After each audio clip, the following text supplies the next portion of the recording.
Samantala, mga kumpanya ng langis na nagtataas ng presyo, pinasisita sa gobyerno. May detalye, Rajaman Conde Bata. Conde.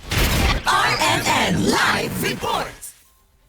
Iginit ni Senate President Tito Soto III na huwag samantalahin ng mga kumpanya ng langis sa bansa ang gulo na nangyayari ngayon sa Middle East. Ilang mga oil companies na ang nagtaas ang presyo sa mga produktong petrolyo at ang itinuturong dahilan ay ang nagpapatuloy na tensyon sa gitnang silangan. Hinimok ni Soto na sitahin ng gobyerno ang mga kumpanyang magtataas ng presyo ngayon. Paliwanag ng Senate President, mayroon pang reserbang langis ang bansa na tatagal ng 2 hanggang 3 buwan kaya hindi pa dapat nagtataas ng presyo sa mga produktong petrolyo. Ay, kailangan sitahin yun.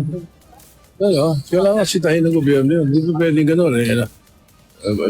May reserve pa naman tayo. Bakit biglang-biglang sasamantalahin naman nila? Huwag naman sanang manamantala yung mga ibang negosyante. Samantala, sinabi ni Soto na pag-uusapan nila sa Senado ang plano ni Pangulong Bongbong Marcos na humingi sa Kongreso ng otorisasyon para bawasan o suspendihin ang umiiral na excise tax sa oil at petroleum products. Kasama mo sa DZXL RMN Manila, Rajuman Conde Bata, Tatak, RMN. RMN Network News.